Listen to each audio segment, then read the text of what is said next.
اہل تقوی کی صورت بنا لیجئے، اہل تقوی کی صورت بنا لیجئے، نور سنت سے چہرہ سجا لیجئے، اہل تقوی کی صورت بنا لیجئے۔ بہت بڑی دین کی اور اونچی تعلیم ہے۔ قرآن نے باقاعدہ خود اعلان کیا، وَقَضَىٰ رَبُّكَ أَلَّا تَعْبُدُوا إِلَّا إِيَّاهُ وَبِالْوَالِدَيْنِ إِحْسَانًا۔ تیرے رب نے حکم دیا ہے کہ بجز اللہ کے کسی کی عبادت مت کرو، اور دوسرا حکم یہ ہے کہ اپنے ماں باپ کے ساتھ اچھا سلوک کرو۔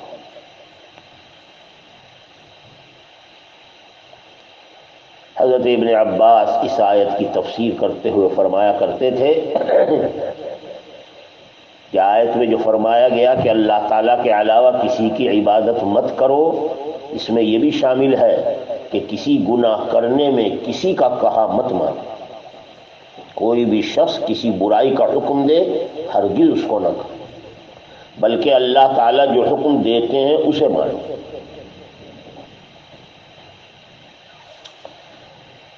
دوسری جگہ قرآن پاک میں والدین کا حسن سلوک بیان کرتے ہوئے فرمایا گیا، اما یبلغن عندک الکبر احدہما او کلاہما فلا تقل لہما اف۔ تیرے ماں باپ میں سے کوئی ایک یا دونوں بڑھاپے کو پہنچ جائیں اور بڑھاپے کی عمر ان کو ملے تو ان میں سے کسی ایک کو یا دونوں کو کبھی ہوں مت کہنا، اف مت کرنا۔ اس کے بارے میں علماء نے لکھا ہے کہ لفظ اف بولا گیا مراد ہے تکلیف دینا، ماں باپ کو تکلیف مت، ان سے گھن نہ کرنا، ان کو نامناسب بات نہ کہنا۔ بعض علماء کہتے ہیں کہ اسی آیت میں یہ معنی بھی داخل ہے کہ جب والدین بڑی عمر کے ہو جائیں، حتیٰ کہ ان کو بول و براز کی نوبت آئے بیت الخلاء استنجا اور اٹھانے کی، ایسے وقت میں بھی ناک مت چڑھانا، اپنا منہ ترش نہ کرنا۔ کیوں؟ کیونکہ وہ تیرے بچپن میں تیرا بول و براز اٹھا چکے ہیں۔ اللہ، ماں باپ نے کتنے دن تک اپنے بیٹے کے پیشاب و پاخانے کو دھویا ہے اور اٹھایا ہے، اگر بڑھاپے میں ان کے لیے نوبت آئے، قرآن نے کہا ہے کبھی انکار مت کر، وَلَا تَنْهَرْهُمَا وَقُلْ لَهُمَا قَوْلًا كَرِيمًا وَاخْفِضْ لَهُمَا جَنَاحَ الذُّلِّ مِنَ الرَّحْمَةِ۔ اپنے ماں باپ کو کبھی جھڑکنا نہیں، یعنی سخت کلامی، بد کلامی، بد گوئی، کوئی ایسی بات جس سے تکلیف پہنچے، بلکہ ان کے سامنے ہمیشہ ادب سے بات کرنا، یعنی نرم اور بہترین کلام کرنا، ان کے سامنے شفقت اور انکساری کے ساتھ پیش آنا۔ اور ماں باپ کے لیے حکم دیا گیا کہ دعا کرنا ماں باپ کے لیے، وَقُلْ رَبِّ ارْحَمْهُمَا كَمَا رَبَّيَانِي صَغِيرًا۔ اپنے والدین کے لیے دعا کیا کرو کہ اللہ اے میرے پروردگار، میرے ماں باپ پر اپنی رحمت نازل فرما، جیسا انہوں نے بچپن میں مجھے اپنی شفقت سے پالا اور پرورش کیا ہے۔ آیت شریفہ میں بڑی عجیب و غریب تعلیمات اور آداب بیان کیے گئے ہیں والدین کے۔ فرمایا اگر وہ مر جائے تو ان کی مغفرت کی دعا کرو۔ اس سے ایک نئی بات معلوم ہوئی کہ ماں باپ کے لیے ان کی زندگی میں جیسا ان کا حق ہے، موت کے بعد بھی ماں باپ کا حق ختم نہیں ہوتا، انتقال کے بعد بھی ماں باپ کا حق باقی۔ قرآن نے حق شناسی کی تعلیم دی، اے لوگوں ہر ایک کا حق پہچانو، شوہر بیوی کا، بیوی شوہر کا، ماں باپ اولاد کا، اولاد اپنے ماں باپ کا، اور اسی طرح گھر کے جتنے بھی اعزاء اقربا رشتہ دار اور دیگر پڑوس کے لوگ ہیں، شریعت نے سب کا حق بیان کیا، اور حق شناسی کو واجب، ہر ایک کا حق پہچاننا ضروری ہے، کیونکہ اگر نہیں پہچانے گا تو حق ادا کیسے کرے۔ اس لیے ماں باپ کی زندگی میں ان کی خدمت حسن سلوک اور ان کے انتقال کے بعد ان کے لیے دعائے مغفرت. حتیٰ کہ علماء نے لکھا ہے ہر نماز کے بعد اپنے والدین کے لیے دعائے مغفرت کیا کریں. بعض حضرات مفسرین علماء نے لکھا ہے وَقُلْ رَبِّ ارْحَمْهُمَا کے معنی یہ ہیں کہ ہمیشہ چاہے وہ زندہ ہو یا مر جائیں ماں باپ کے لیے رحمت کی اور مغفرت کی دعا کرنا اولاد پر واجب. کما ربیانی صغیرا، جیسا انہوں نے مجھ کو بچپن میں پالا، انہوں نے بچپن میں میری دیکھ بھال کی حتیٰ کہ میں بڑا ہو گیا. اے اللہ اب اس کے بدلے میں میری طرف سے ان کو بخشش عطا، بخشش اور مغفرت کا بدلہ عطا. بعض تابعین علماء کا قول ہے کہ جو شخص اپنے ماں باپ کے لیے روزانہ 5 مرتبہ دعا کر لے سمجھو اس نے حق ادا کر دیا ہے. سبحان اللہ، کیسی سہولت اور آسانی شریعت نے رکھی. ماں باپ کے چلے جانے کے بعد اولاد کو ان کے حق کے بارے میں فکر سوار ہوئی کہ اب میں کیسے حق ادا کروں جبکہ وہ دنیا سے رخصت ہو گئے. شریعت نے اس کا علاج بتایا. ماں باپ کے لیے دعائے مغفرت، یہ ان کا حق ادا کرو. اللہ تعالیٰ نے ایک جگہ فرمایا انشکر لی ولوالدیک الی المصیر. اے مخاطب تو میری اور اپنے باپ کی شکر گزاری کیا کر. اندازہ لگایا جائے آیت شریفہ میں اللہ تعالیٰ نے اپنے ساتھ والدین کو جوڑا، کتنا بڑا مقام اور مرتبہ ہے.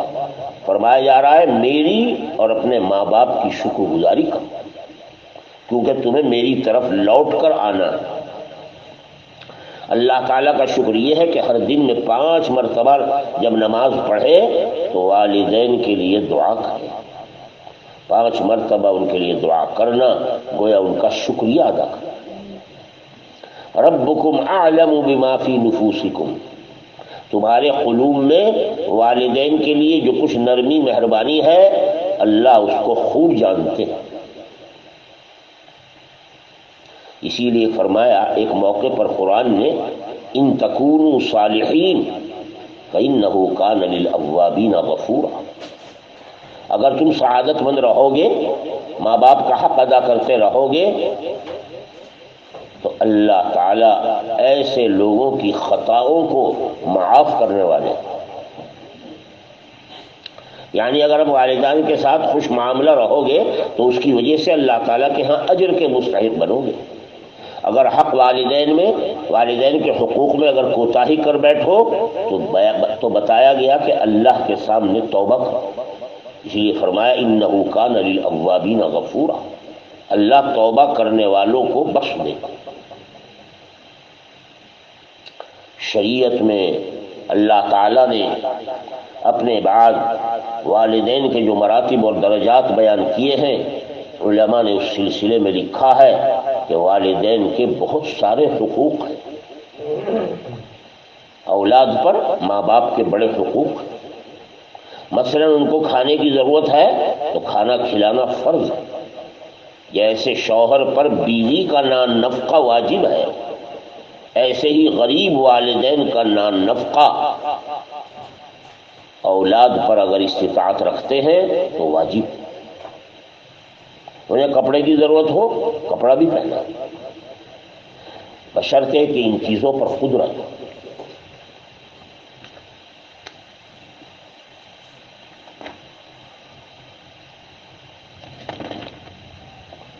فرمایا گیا وصاحبہما فی الدنیا معروفا، اے لوگوں دنیا میں اپنے ماں باپ کے ساتھ بہت خوبی سے بسر کرو. فی الدنیا معروفا، معروف کے معنی یہ ہے کہ اگر وہ بھوکے ہیں انہیں کھانا کھلاؤ، وہ ننگے ہیں کپڑے پہناؤ، ان میں سے کسی کو خدمت کی ضرورت ہے تو خدمت کرو. حتیٰ کہ اگر وہ صرف آواز دیں اور بلائیں فوراً حاضر خدمت اور فوراً جواب دیں.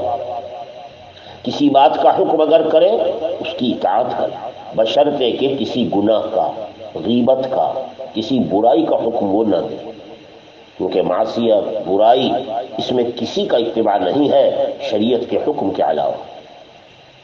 ایسے ہی ان کے ساتھ نرم گفتگو کرے، سخت کلامی نہ کرے، ان کو نام لے کر نہ پکارے، ان کے پیچھے پیچھے چلے، ان کے لیے وہی پسند کرے جو اپنے لیے پسند کر رہا ہو، اور جب اپنے لیے دعا کرے ہمیشہ ماں باپ کے لیے بھی دعائے مغفرت کرے۔ آپ نے نہیں سنا قرآن میں حضرت نوح علیہ السلام جیسے نبی، قرآن ان کی حکایت نقل کرتے ہوئے یوں فرما رہے ہیں، رب اغفر لی ولی والدیہ، اے میرے رب میری بھی مغفرت فرما دے اور میرے ماں باپ کی۔ ایسے حضرت ابراہیم نے فرمایا، حالانکہ ان کے ماں باپ کافر ہیں، حضرت ابراہیم نے فرمایا ربنا اغفر لی ولی والدیہ وللمؤمنین یوم یقوم الحساب۔ اللہ بعض صحابہ آگے کو تشریف لائے، قریب کو آ جائے، ادھر آ جائے، چاہے ادھر جگہ دے دیں، سب آ جائیں گے اور لوگ آگے بڑھ جائیں، ماشاءاللہ۔ بعض صحابہ سے منقول ہے کہ والدین کے لیے دعا نہ کرنا یہ تنگ دستی لاتا ہے۔ اندازہ لگایا جائے، ماں باپ کا حق ہے، ان کا دعا کرنا ان کی ادائیگی حق ہے، ان کی ادائیگی حق کے بدلے میں اللہ تعالیٰ تنگ دستی کو دور کرتے ہیں۔ اس لیے ماں باپ کے لیے دعا کرنے میں ڈبل فائدہ، ایک تو ماں باپ کا حق ادا ہو رہا ہے جس کا شریعت نے حکم دیا، اس حکم کا اتباع، اور دوسرے یہ نفع ہے کہ ماں باپ کے لیے اگر آدمی دعا کرتا ہے تو تنگ دستی دور ہوئی۔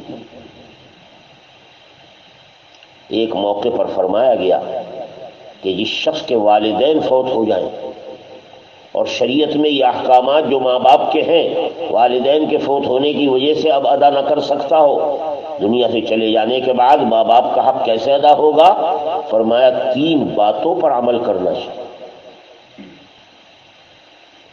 ایک تو یہ کہ خود نیک سیرت بننے کی کوشش کرے، خود اپنے آپ نیک بنائے، اپنے آپ کے نیک ہونے کا اثر ماں باپ کو ملتا ہے، یعنی والدین کو بھی نیک اولاد سب سے زیادہ محبوب ہوتی ہے۔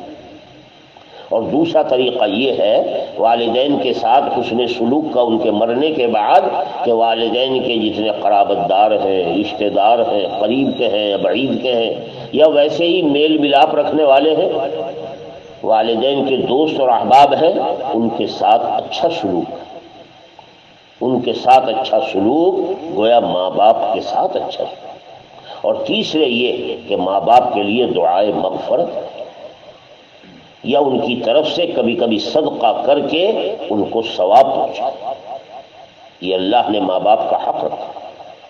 حضرت ابو ہریرہ سے روایت ہے کہ جب انسان مر جاتا ہے تو عمل بھی ختم ہو جاتا ہے، نامہ عمل بھی بند ہو جاتا ہے، مگر 3 کام ایسے ہیں مرنے کے بعد بھی جاری ہیں اور قیامت تک جاری رہے گی۔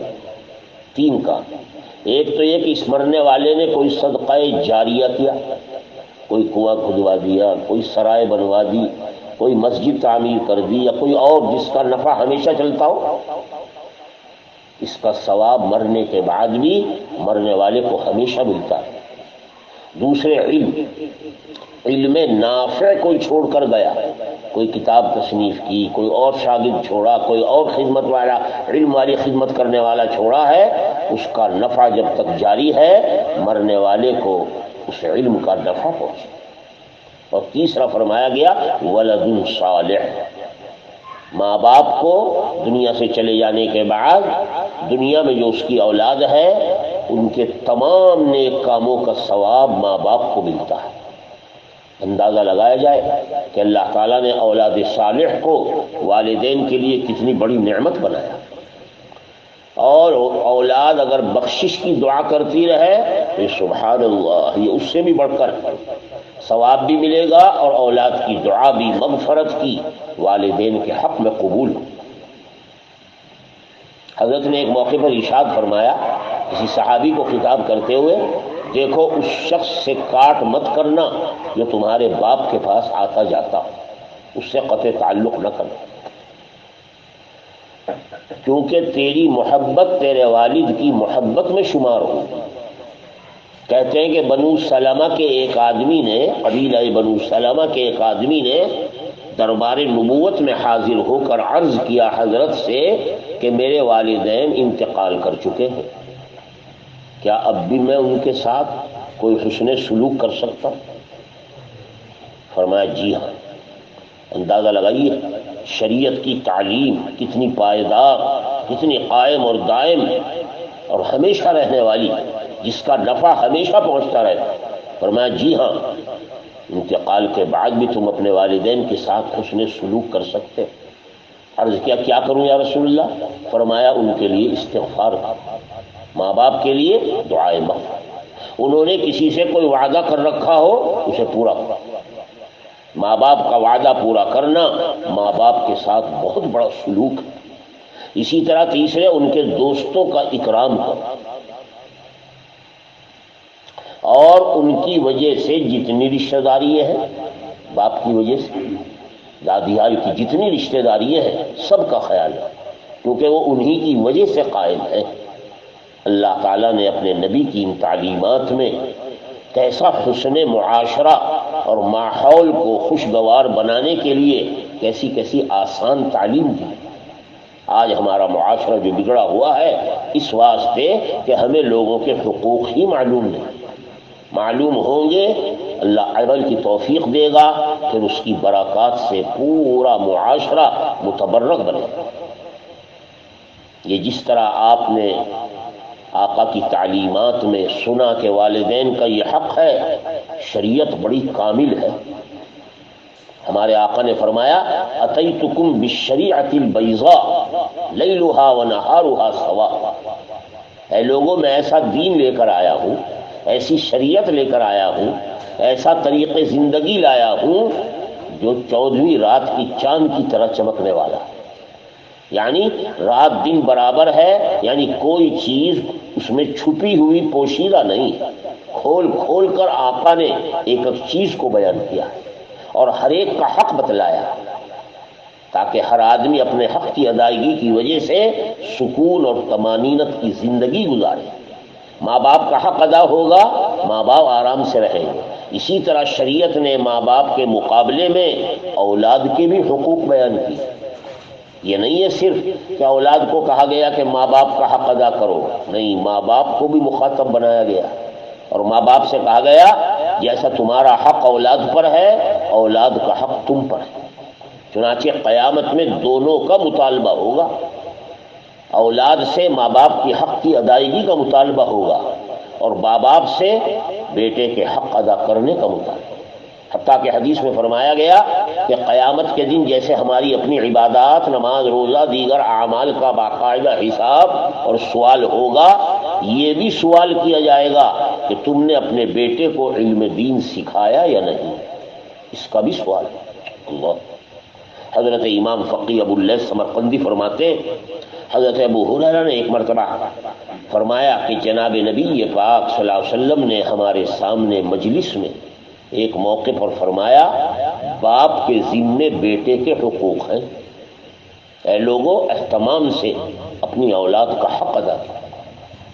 پہلا حق، جب پیدائش ہو اولاد کی گھر میں، اس کا نام اچھا رکھا۔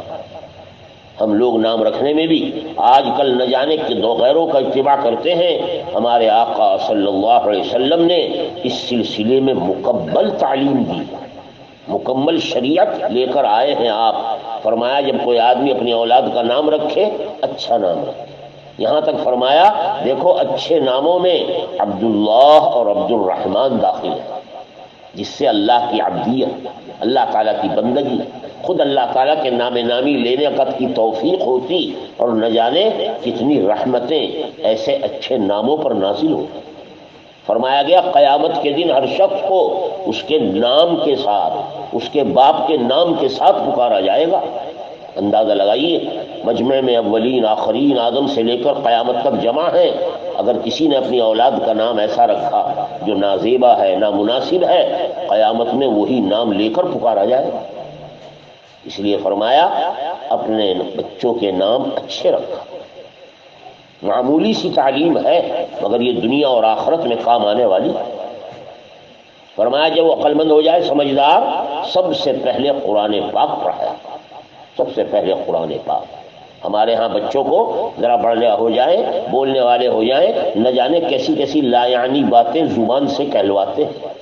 حدیث میں فرمایا گیا بچہ جب بولنے کے قابل ہو جائے تو اسے اللہ کا نام یاد دلایا کرو، اللہ کے نام کی رٹ کرایا کرو۔ زبان پر بچے کے سب سے پہلا کلام اللہ تعالیٰ کا اگر ہے، فرمایا گیا جس کا اول کلام اللہ ہو اور مرتے وقت آخر کلام لا الہ الا اللہ ہو، سیدھا جنت میں داخل ہو۔ اللہ، آج ہمارا حال کیا ہے اور ہم اپنے اولادوں کے ساتھ کیا سلوک کر رہے ہیں، اسی سے انداز لگایا جائے کہ ہمارے آقا صلی اللہ علیہ وسلم ایک ایک چیز بیان کر کے گئے ہیں، کوئی چیز چھوڑ کر نہیں، صرف نماز روزہ سکھا کر نہیں گئے، زندگی کا ہر عمل بتلا کر گئے۔ اس لیے فرمایا جب بچہ سمجھدار ہو جائے، بولنے کے قابل ہو جائے، عقل ہو جائے، اسے اللہ کا نام دل سے یاد کرایا کرو اور قرآن پاک پڑھایا۔ تیسری چیز یہ کہ جب بالغ ہو جائے فوراً نکاح کر دیا کرو۔ بالغ ہونے کے بعد اولاد کا نکاح کر دینا والد کی اہم ذمہ داریوں میں ہے، حتیٰ کہ فرمایا گیا کہ نکاح نہ ہونے کی شکل میں اگر اولاد سے خدا نخواستہ کوئی گناہ اور زنا صادر ہو جائے اس کا گناہ ماں باپ کو ہو۔ اللہ، حضرت عمر سے روایت ہے جس سے اندازہ لگایا جائے کہ آقا کریم صلی اللہ علیہ وسلم کے زمانے کا معاشرہ کیسا پاکیزہ، کیسا صاف ستھرا تھا، حضرت کی تعلیمات کی برکت سے۔ حضرت عمر سے روایت ہے کہ ان کے پاس ایک شخص اپنے لڑکے کو لایا، کہنے لگا یہ میرا بیٹا بڑی نافرمانی کرتا۔ حضرت عمر نے اس لڑکے سے مخاطب ہو کر فرمایا اے لڑکے، تجھے اللہ کا خوف نہیں؟ تو اللہ سے نہیں ڈرتا؟ والد کا یہ حق ہے، یہ حق ہے، یہ حق، جو کچھ حقوق عامةً لوگوں کے درمیان شریعت کی طرف سے معروف و معلوم حضرت نے بیان کیا، تو حق تلفی کرتا؟ ڈانٹ ڈپٹ فرق۔ باپ لایا تھا اسی لیے۔ لڑکا کہنے لگا اے امیر المومنین، ماں باپ کا بیٹے پر بے شک حق ہے، مگر یہ پوچھنا چاہتا ہوں کیا بیٹے کا بھی باپ پر کوئی حق ہے یا نہیں؟ میرا کوئی حق میرے باپ پر بھی؟ سبحان اللہ، کیسا دستور تھا اس زمانے میں حق بات کے کہنے اور سننے کا کہ ایک چھوٹا سا بچہ امیر المومنین عمر فاروق سے مخاطب ہو رہا اور صاحب پوچھ رہا ہے کہ حضرت میرا بھی کوئی حق ہے باپ؟ فرمایا کیوں نہیں، ضرور، ماں باپ پر اولاد کا حق ہے۔ ارشاد فرمایا سب سے پہلا حق یہ ہے کہ باپ کسی گھٹیا عورت سے شادی نہ کرے، کسی ایسے بد اخلاق عورت سے شادی نہ کرے جس کی اولاد بھی ماں کی وجہ سے بد اخلاق ہو جائے۔ عورت سے شادی کرنے میں اس کا خیال رکھے، کیونکہ عورت کے اخلاق کا، عادات کا، اس کے اچھے پن یا گھٹیا پن کا اولاد پر اثر ہوتا ہے۔ فرمایا کسی گھٹیا عورت سے شادی نہ کرے تاکہ بیٹے کو اس کی ماں کی وجہ سے آئندہ کوئی شرمندگی نہ ہو۔ دوسرا حق یہ ہے ماں باپ پر کہ وہ اچھا نام رکھے، بیٹے کا نام اچھے سے اچھا۔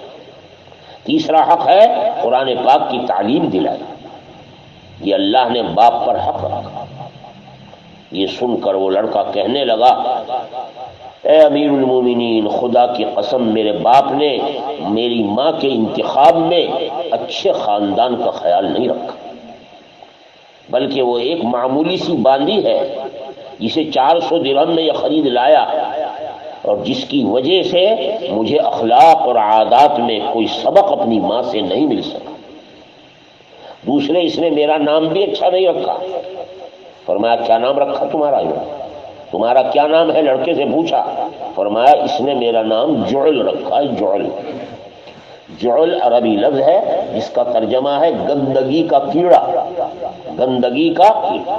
انداز لگائیے یہ بھی کوئی نام ہے؟ آج کل بھی نہ جانے انگریزی تعلیم کے اثرات میں ایسے نام رکھے جاتے ہیں جن کے اول تو یہ معنی نہیں، اور اگر معنی بھی ہیں تو اسی طرح کراہت والے معنی۔ اور آگے سنیے حضرت امیر المومنین، اللہ کی کتاب کا ایک سبق اور ایک آیت بھی میرے ماں باپ نے مجھے آج تک نہیں سکھائی۔ حضرت کو بڑی ناگواری ہوئی امیر المومنین کو، باپ کی طرف متوجہ ہو کر فرمایا تو کہتا ہے کہ میرا بیٹا میری حق تلفی کر رہا ہے، اور واقعہ ہے کہ اس کے پیدا ہونے کے بعد سب سے زیادہ تو نے حق تلفی کی، تو نے اس کے حقوق کو ضائع کیا ہے، میرے پاس سے اٹھ جا اور آئندہ میرے پاس مت آ۔ یہ حضرات اس طریقے سے اخلاق اور تعلیمات نبویہ کو لوگوں کے درمیان عام کرتے تھے۔ حضرت امام فقی ابو اللیث فرماتے ہیں میں نے خود اپنے والد سے سنا کہ ابو حفص بسکندی جو بڑے علماء سمرقند میں سے، وہ واقعہ سناتے ہیں حضرت امام ابو حفص بسکندی علماء سمرقند میں سے، کہ ان کے پاس ایک آدمی نے آ کر اپنے بیٹے کی شکایت بھری ہوئی مجلس کی، کہنے لگا آ کر باپ اپنے بیٹے کے بارے میں کہ حضرت اس نے مجھے مارا ہے اور ایذا پہنچا باپ کو، نعوذ باللہ۔ حضرت امام ابو حفص سن کر بڑے متعجب ہوئے، فرمایا سبحان اللہ، کیا ایسا بھی ہو سکتا ہے بیٹا اپنے باپ کو مارے؟ کہنے لگا جی ہاں، اس نے مجھے مارا ہے اور ایذا پہنچائی۔ حضرت نے پوچھا کیا تو نے اس کو کوئی ادب نہیں سکھایا، کوئی علم نہیں سکھایا، کوئی علم نہیں پڑھایا؟ کہنے لگا جی نہیں، میں نے اس کو کچھ نہیں پڑھایا۔ فرمایا قرآن پاک بھی نہیں پڑھایا؟ کہا نہیں۔ پوچھا کیا کام کرتا ہے؟ جواب دیا کہ کھیتی باڑی کا کام کرتا ہے۔ پوچھا کچھ معلوم ہے جو تو شکایت کر رہا ہے کہ اس نے تجھے مارا، کیوں مارا ہے، کوئی بتلا سکتا؟ کہنے لگا نہیں۔ فرمایا ممکن ہے جب وہ صبح صبح اپنے کھیت پر جا رہا ہو، بیل اس کے آگے ہوں اور کتے پیچھے پیچھے ہوں، تو کیا اس حالت کے اندر تو اس کو بھی اپنے ساتھ رکھتا اور تعلیم قرآن چھوڑ کر اپنے گیت میں مگن کرتا؟ اس موقع پر اس کی تو نے کوئی ادب اور تعظیم کی ہے؟ اس نے انکار کیا۔ ارشاد فرمایا اپنی اولاد کے ساتھ بچپن میں جب یہ سلوک ہوگا تمہارا تو اس کا نتیجہ یہی نکلے گا کہ وہ تمہارا سر پھوڑیں گے بڑے ہونے کے بعد۔ حضرت ثابت بنانی فرماتے ہیں کہ ایک شخص کسی جگہ پر اپنے والد کو مار رہا تھا، بیٹے کو لوگوں نے ٹوکا کہ اسے مت مار باپ، تو باپ کہنے لگا کچھ نہ کہو اسے، یہ مار رہا ہے مارنے دو، کیوں؟ کیونکہ میں نے بھی اپنے باپ کو اسی جگہ مارا تھا، آج مجھے اللہ اس کا بدلہ دے، مجھے ایسا ہی بیٹا ملا ہے جو مجھے مار رہا ہے۔ اس پر ملامت نہیں ہے، ملامت اصل میں میرے عمل پر ہونی چاہیے۔ اور واقعہ بھی ہے کہ آدمی گھر میں جو کچھ معمولات اور اعمال اختیار کرتا ہے اولاد پر قدرتی طور سے اس کا اثر ہے۔ علماء امت نے کتابوں میں تصریح کی ہے کہ جو اپنے والدین کا نافرمان ہوگا وہ اپنی اولاد سے کبھی زندگی میں خوشی نہیں دے گا۔ اسی طرح جو آدمی اپنے معاملات میں اہل الرائے بڑے لوگوں سے علماء سے مشورہ نہ کرے وہ کبھی کامیابی نہیں دے سکتا۔ اور یاد رکھو جس گھر میں گھر والوں کے ساتھ اچھا سلوک نہ ہو، یاد رکھیے وہ گھر جہنم کا گھر ہے، لذت عیش سے ہمیشہ محروم رہے۔ اس لیے چاہیے کہ ہم اپنے گھر کو ماحول کو اسلامی تعلیمات کے مطابق بنانے اور اپنی اولاد کی تربیت مذہب اسلام کی تعلیمات کے مطابق کریں تو گھر کا معاشرہ بلکہ باہر کا معاشرہ بھی اسی ذریعے سے خوشگوار بنے۔ حضرت عامر شعبی نقل کرتے ہیں کہ اللہ تعالیٰ اس باپ پر رحم فرمائے جو اپنے بیٹے کے ساتھ فرما برداری میں تعاون کرے، یعنی اپنے بیٹے کو ایسی بات نہ کہے جس سے نافرمانی کا خطرہ پڑے، اولاد کے سامنے ایسا کام نہ کرے جس سے اولاد میں نافرمانی کا جذبہ پیدا ہو۔ ان کے درمیان نافرمانی کا جذبہ پیدا کرنا یہ ماں باپ کی طرف سے حق تلفی ہے۔ ایک بزرگ کا قصہ لکھا ہے کہ وہ اپنے بیٹے کو کسی کام کے لیے کہتے ہی نہیں تھے، ضرورت ہوتی تو کسی اور سے کہا کرتے تھے، اولاد سے نہیں کہتے۔ ان سے کسی نے وجہ پوچھی کہ حضرت آپ کبھی کبھی کچھ کام بتاتے ہیں اپنی اولاد کو نہیں کہتے دوسروں کو کہتے۔ کہنے لگے مجھے خطرہ ہے کہ میں کوئی بات بیٹے سے کہوں اور وہ میری نافرمانی کر کے دوزخ میں جانے کے قابل بنے، میں اسے دوزخ سے بچانا چاہتا ہوں، میں اپنی وجہ سے اسے دوزخ والا بناؤں؟ میں اس لیے کوئی کام اپنی اولاد سے کراتا ہی نہیں۔ فضیل ابن عیاض فرماتے ہیں کہ وہ شخص مروت میں، حسن اخلاق میں کامل ہے جو اپنے والدین کے ساتھ اچھا سلوک کرتا ہے۔ یہ حسن اخلاق کا کمال اور علامات میں سے، اور صرف ماں باپ نہیں، اور جتنے رشتہ دار ہیں ماں باپ کے، ان کے ساتھ صلہ رحمی کر، اپنے بھائیوں کا اکرام کر، اپنے بیوی بچوں اور خدام سے سب سے اچھا سلوک، اپنے دین کی حفاظت اور اپنے مال کی رعایت کرے کہ حلال مال گھر میں آئے، حرام روزی گھر میں نہ، اور ضرورت سے زائد خرچ نہ کرے، اور اپنی زبان کی ہمیشہ حفاظت کرتا رہے، اور بلا ضرورت اپنے گھر سے نہ نکلے، اپنے کام میں لگا رہے، فضول گوئی، فضول لوگوں کی مجلس میں ہرگز نہ جائے۔ نبی پاک صلی اللہ علیہ وسلم کا ارشاد ہے، یاد رکھو 4 چیزیں انسان کی سعادت میں شمار ہیں۔ جس گھر میں یہ 4 چیزیں ہوتی ہیں سمجھو کہ یہ گھر سعادت مندوں کا گھر ہے۔ ایک تو یہ کہ بیوی نیک ہو، دوسرے یہ کہ اولاد فرما بردار، تیسرے یہ کہ دوست اور احباب اچھے اور نیک ہو، اور وہ آدمی رزق اپنے ہی شہر میں کما رہا ہو، یہ آدمی کی سعادت کی علامت ہے۔ اللہ تعالی ہمیں اور آپ کو ان تعلیمات اسلامیہ پر عمل کرنے کی توفیق عطا فرمائے۔ سبحانک اللہم و بحمدک، نستغفرک و نتوب الیک۔